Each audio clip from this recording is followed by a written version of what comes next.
بسم اللہ الرحمن الرحیم۔ وہ 7 خوش نصیب آدمی قیامت کے دن کون ہوں گے؟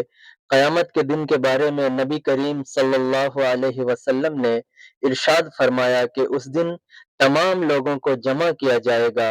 ہر شخص اپنے اعمال کے بقدر پسینے میں ڈوبا ہوا ہوگا۔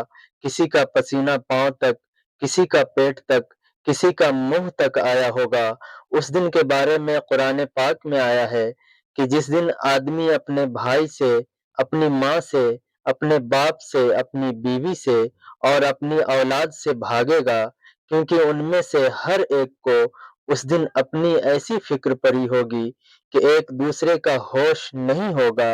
ایک حدیث میں اللہ کے نبی کریم صلی اللہ علیہ وسلم نے فرمایا کہ 7 لوگ ایسے ہیں جن کو اللہ تعالیٰ اس دن اپنے عرش کے سائے میں جگہ دیں گے، جس دن اللہ کے سائے کے علاوہ کوئی اور سایہ نہیں ہوگا۔ نمبر 1، عادل بادشاہ، جس نے اپنی رعایا میں انصاف کے ساتھ حکومت کی ہوگی۔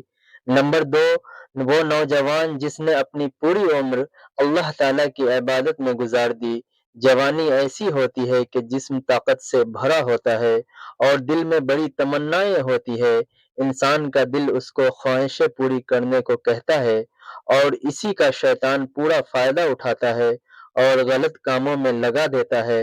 لیکن ایسے وقت کو جو شخص شیطان کی بجائے اللہ تعالیٰ کی عبادت میں گزارتا ہے اور ہر لمحے دکان میں ہو یا مکان میں شریعت کے بتائے ہوئے حکم کے حساب سے ہی چلتا ہے، تو قیامت میں اسے عرش کا سایہ نصیب ہوگا۔ نمبر 3، وہ شخص جو مسجد سے دل لگائے رکھتا ہے، یعنی نماز کے وقت کا خیال رکھتا ہے۔ دنیا کے کاموں میں لگ کر بھی وہ نماز سے غافل نہیں ہوتا، بلکہ دنیا کے کاموں کو اس طرح پورا کرتا ہے کہ نماز ادا کرنے میں یہ کام رکاوٹ نہ بنے۔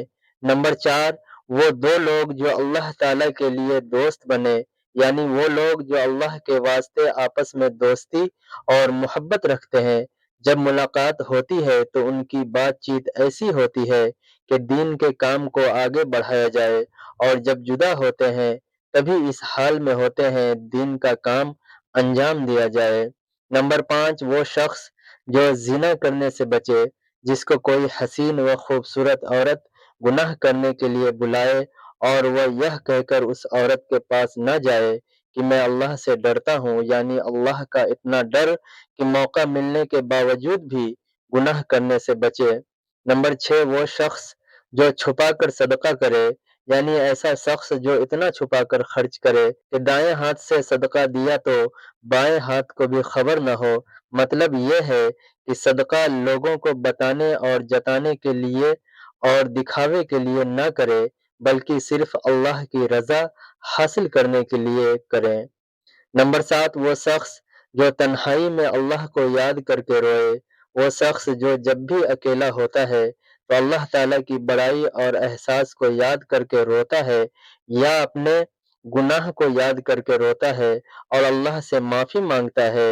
اللہ تعالیٰ ہمیں اور آپ کو قیامت کے دن ذلت و رسوائی سے بچائے اور جنت کا حقدار بنائے۔ آمین یا رب العالمین۔ ناظرین، اسی طرح کے اسلامی واقعات کے لیے ہمارے اس چینل کو سبسکرائب کر لیجئے اور ویڈیو کو لائک کر لیجئے۔ جزاک اللہ خیرا جزا۔